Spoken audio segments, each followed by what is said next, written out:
রাধাকুণ্ডে পরিক্রমার পথ ধরে যাচ্ছি ছেলের কাছে জলখাবার দিতে, রুটি আর আলু তরকারি।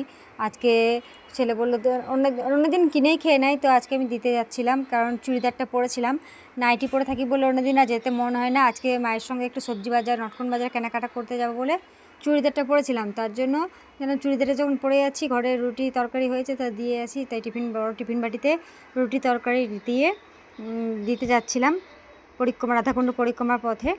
তো দেখো দিনের বেলা এখানে ফুচকা বিক্রি করে, কত দোকান দেখো, এখানে প্রচুর তুলসীর মালার দোকান পাবে, প্রচুর মোটা মোটা তুলসী মালাগুলো পাওয়া যাবে।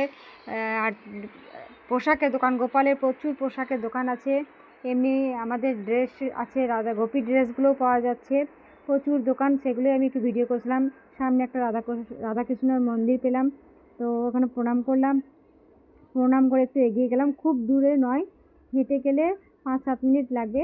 আমি একটু আস্তেই হাঁটছিলাম, তাই আর একটু 10 মিনিট মতো লেগেছে আমার।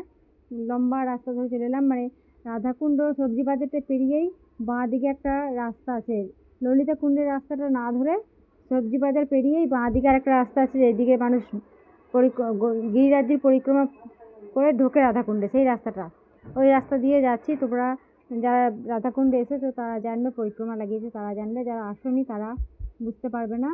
তো সবাইকে বলবো একবার বৃন্দাবন রাধাকুণ্ড বেড়াতে এসো।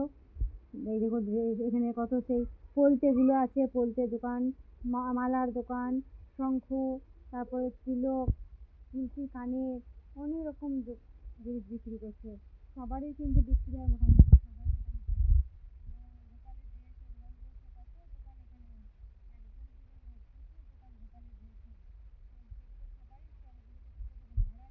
রেখেছে সবাই, কারো বাড়ি ভাড়া, দোকান ভাড়াগুলো সব কারো 8,000, কারো 6,000।